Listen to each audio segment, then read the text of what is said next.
Well, we're back in the lovely town of Tetbury in South Cotswolds today to meet a very special artist that's displaying his exhibition here in the goods shed. Now, he's got a theme which is particularly interesting to us, and I think could be interesting to an awful lot of people. It's about plastics.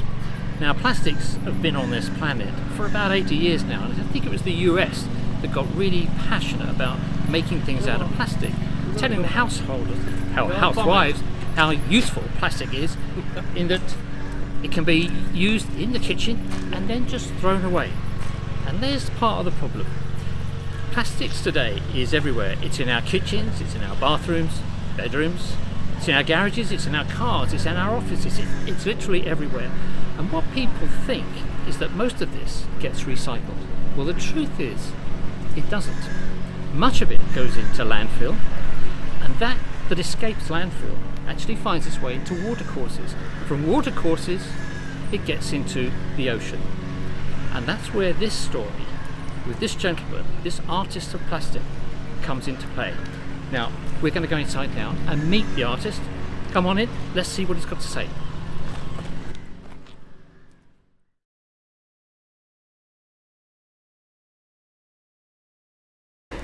Well, we're here in the Tetbury goods shed in the centre of Tetbury for a most interesting and intriguing exhibition today. And I'm joined by the artist, Robert Hyder. Hello. And this exhibition, as you're going to see in a moment, is quite like nothing else that most people have seen. It's all about plastic. In fact, pretty much all about ocean plastic, as Robert is going to explain. Robert, would you like to do just that and explain what this exhibition is and how it's come to be here and what's motivated you to be involved in this? Okay, well, thank you for asking. So, first of all, I love being by the sea. I love walking by the sea, and I would often go to beaches near Bristol, and then this beach in South Wales, in Glamorgan, I was told about by a friend. It's not that well known. You have to basically make a real effort to get there.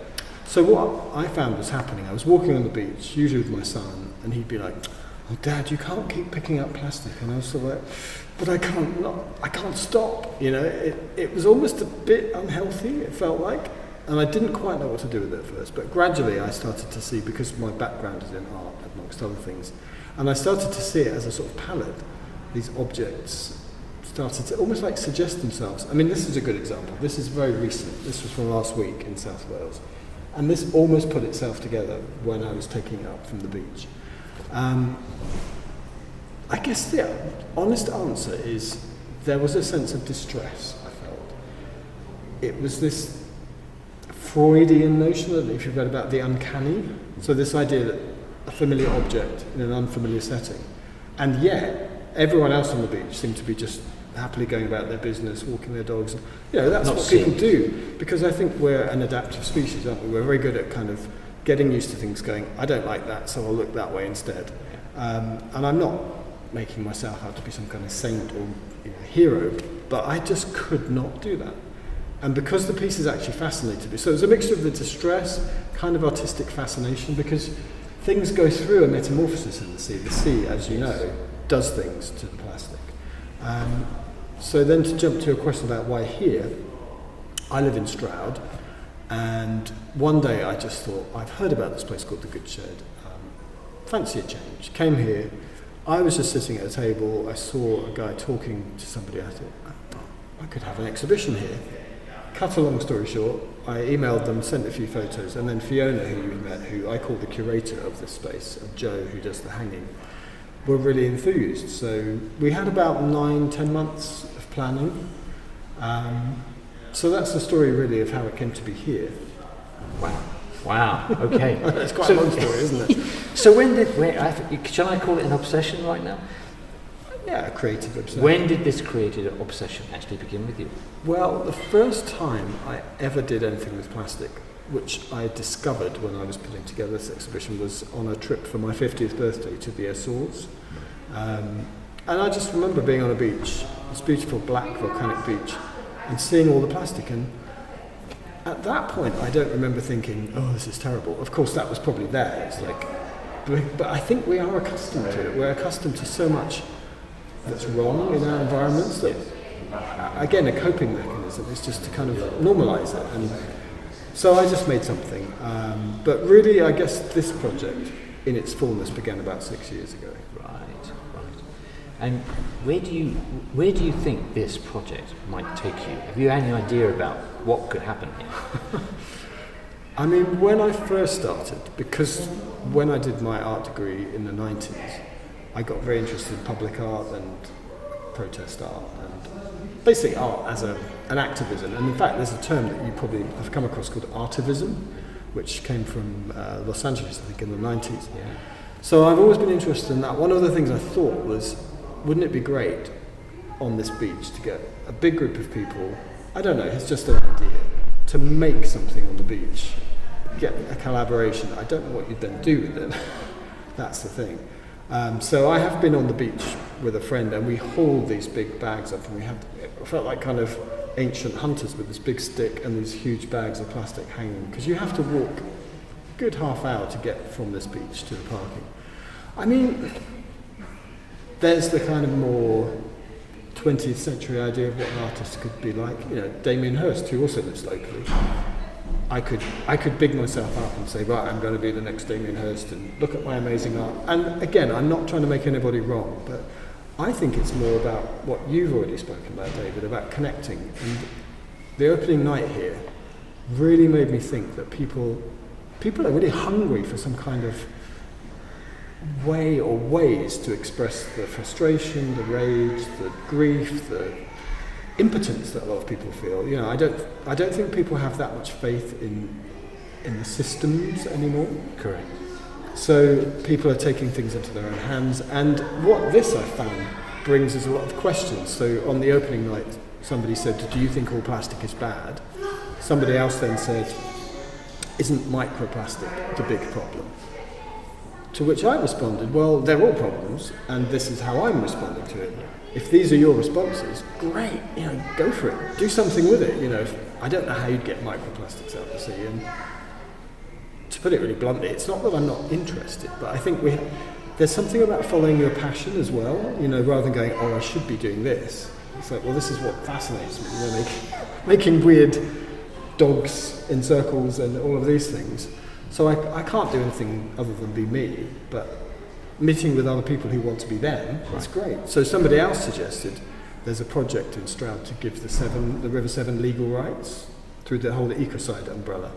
And somebody said, well, why not have a walk where you can put the sculptures, the objects by the river, people could come and interact with it in the natural space. Yes. So I guess the question is, where couldn't it go? Well, absolutely, and I mean, this exhibition here, I mean, there's some remarkable things, and you wouldn't see this normally anywhere else. I mean, thanks to Robert, you know, this is put in the public eye here, and more of this needs to happen. And as part of a sort of a campaign, really, to put the focus on this kind of problem that's going on in our oceans. I mean, it's not just our oceans. I mean, there are tons of plastic every day being buried in the ground, which is not good. You mentioned microplastics a moment ago, and that does seem to be a huge problem, and there is nothing available at the moment to scoop that microplastic out of the sea. In fact, it's gone from the sea into marine life and into our cells. We're all one. We're all one. And microplastics have even been found in placentas, for goodness sake. So what does that tell us? But what I love about this is the fact that it's putting a spotlight on the plastic problem. And I have to say, this is my personal view, and I believe I'm not alone with this, but if we left things to the government to come up with a solution, we will be waiting for several more lives to come yet. This is, I think you'll agree, this is something, a spotlight that needs to activate people to connect, not to become activists, but really to light the way forward. That this is not acceptable, all this wasted plastic, and we have to do something as a sensible, intelligent, grown-up species would do. I think the other thing that I've really valued about this particular space, in fact she's walking around over there, Jo and Fiona. So Jo is basically the person who helps with the hanging and all the technical stuff, and Fiona is more the curator, as I say. And what they really helped highlight for me in the process of putting this up and putting it together was, if I were just doing it by myself, it would look a certain way. But because we were talking earlier about connection and collaboration, people bring a different view. So Joe and Fiona, when they were hanging the work, brought a different eye, which I found so valuable. And your colleague Gloria was asking, what would we do? What are you going to do with this? You're going to recycle it? And I hadn't thought of that. I mean, it could happen. There's no reason why not. But what I then came back with, based on one of these artworks, is what about a museum of plastic? Because this has got to stop. I mean, if production stopped now, this is a guess, there's probably enough plastics, clothes, furniture, stuff in the world to last decades. You know, recycle it, reuse it, repurpose it, mend it. So I like the idea of, you know, I have this vision of my great-great-grandchildren looking in a space like this and going, what, you mean this stuff used to be everywhere and people didn't value it and they chucked it in a bin and it melted down and made into other things, or pretended to be, or couldn't be recycled. That's the other thing. Yeah. How idiotic is that? It's absolutely astonishing. Well, this is really great. So can you tell us, Robert, how long this exhibition is going to be here? So it's got till the 15th, I think, the 14th of June. 14th, so long yet. We've got quite a good period. I think they normally have a month slot, but nobody else took the next slot. So lucky Tetbury. Great. Lucky world. Okay.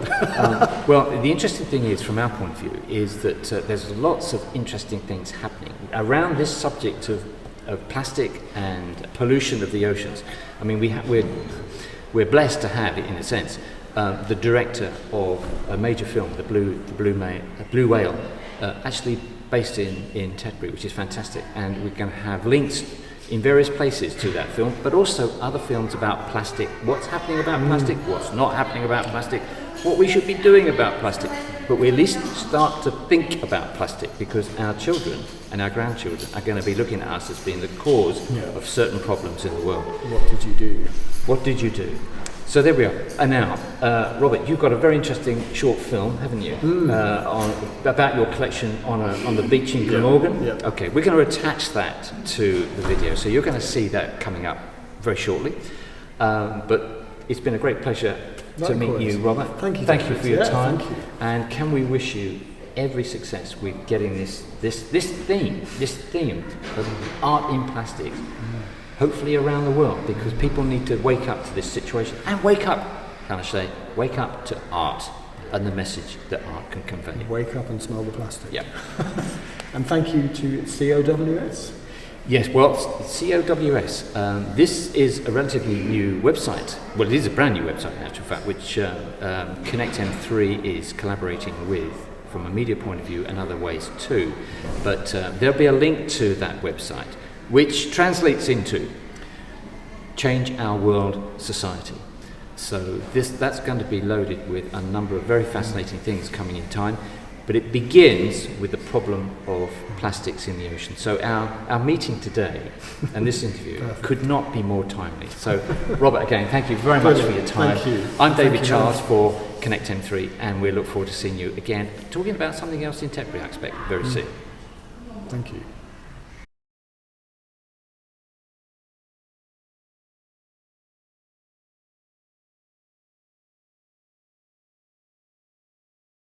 It's nearly high tide now, and as you can see, most of the sandy beach has already disappeared. And I feel a sense of elation when I come here, because the feeling of the place, the sense of this place is so strong and beautiful, and yet there's all this stuff here. So this is probably where I'll start, although it's already kind of an installation of its own. Something else to be really mindful of. You can probably see there. I can zoom in. Yeah, big chunks of the cliff are always coming down, and I can see in the distance there's been a fairly fresh one. So not only are the stones constantly shifting, tides get very strong here, you can see the way that the stones themselves are thrown up. As I walk along, I tend to see these fragments. Something about the fragments, the really broken up stuff, really kind of appeals to me. made another fragment. There's another thing that's very common here, beach shoe. And then it's almost my relationship with being on the beach. Things just suggest themselves. So I'm quite drawn to that very large piece of wood, but there's also a piece of plastic there that I like the look of, so I feel like David Attenborough. Sometimes it's very easy. Like this one, just made this surface and put the pot and a bottle on, calling it Meal for One. Sometimes titles just come in that kind of whimsical, playful way, and then there's other stuff which I find I make a lot of, these kind of layerings of fragments to make something a bit more whole. And as you can see, there's plastic tucked away among the rocks, and I'm very mindful of that huge chunk there, looking up to this incredibly raw, primal landscape. To be very mindful. Now I'm closer to that rock slide, I'm looking at it thinking, phew, I've been here probably over 20, maybe more times, and so far I've only ever seen the aftermath of these rock slides. So I consider myself very, very lucky. So often I make sure that I'm not in the picture, but today's a different day. And this is a strange, surreal creature made from a few bits that were all lying around together.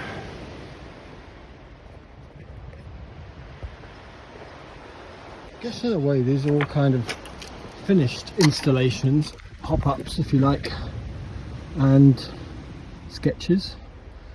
I've often done this kind of thing and then made a kind of more finished piece, but I think sometimes my aim is just to reduce harm, and if I leave stuff here because I've already got that bag full to take back, at least it's out of the sea and I can see that other people are doing the same, which is heartening.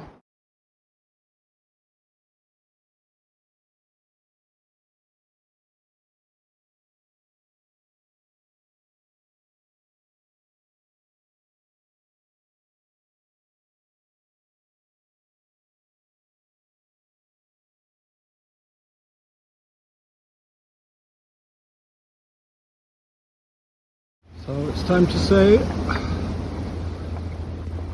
farewell to the beach and climb up this ladder with a light but slightly bulky bag of plastic.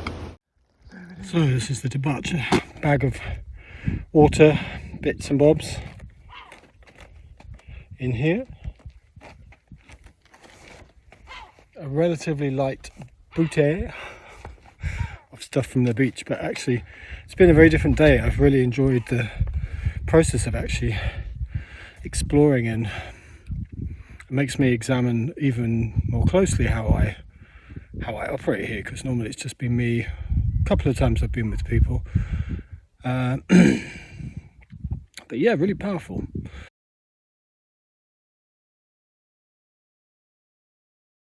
This body of work transforms waste plastic into sculptural assemblages created and often photographed on wild coastal beaches. What began as an instinctive grief, actually an affront, at the sight of human debris polluting places of great beauty, has become a long-term meditation on disconnection, transformation, and what it means to notice the uncanny in the everyday. Drawing from my 6 years of collecting ocean plastics, especially in Glamorgan in South Cymru, Wales, these pieces, such as this one behind me, explore themes of environmental trauma, consumer excess, and what I call fragnection, a healing weaving from the fragments of our disrupted relationship with nature. Shoes, toys, even car bumpers, they are reimagined here, not as trash, but as relics, carrying stories that we've forgotten how to hear.